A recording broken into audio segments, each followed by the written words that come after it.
देवऋषि नारद की जयंती बड़े ही श्रद्धा और सम्मान के साथ मनाई गई। फोर सीजन होटल में आयोजित इस कार्यक्रम में पत्रकारिता की गरिमा, जिम्मेदारी और समाज में उसकी भूमिका को रेखांकित किया गया।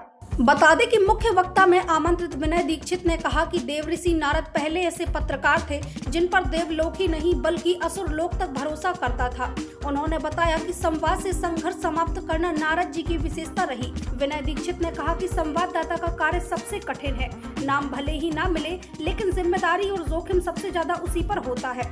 नारद जयंती पत्रकारों के सम्मान का प्रतीक बन चुकी है और इसका उद्देश्य पत्रकारों के समर्पण को पहचान देना है। कार्यक्रम में वरिष्ठ पत्रकार सुनील गौतम ने दमोह की मीडिया की भूमिका पर प्रकाश डाला।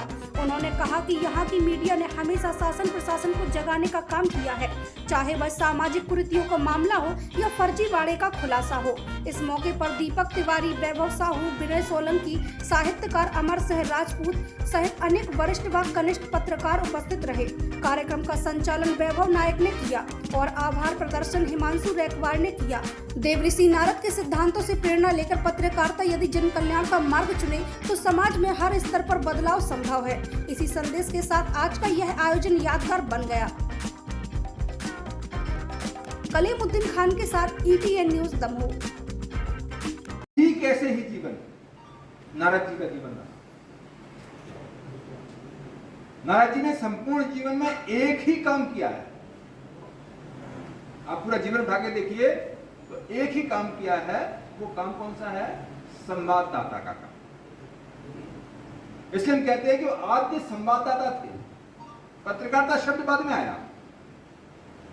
संवाददाता के पत्रकारिता जगत नाम सब जानते होंगे। दो प्रकार के काम होते हैं।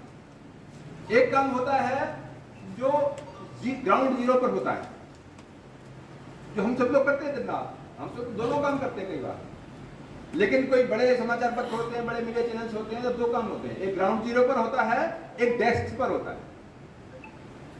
आज दो काम होते हैं। डेस्क पर जो काम होता है वो उसको क्या नाम देंगे आप लोग समझते होंगे। पत्रकारिता कहते हैं, कुछ और भी कहते होंगे, संपादन कहते होंगे।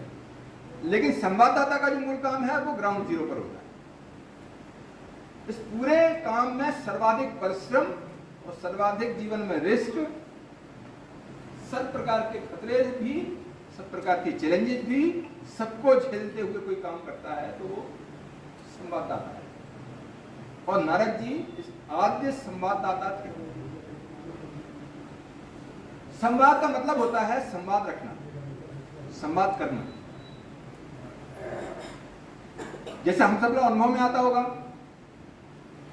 उनके तीनों कालों में तीनों लोकों में सबके साथ संवाद की एक निरंतरता थी।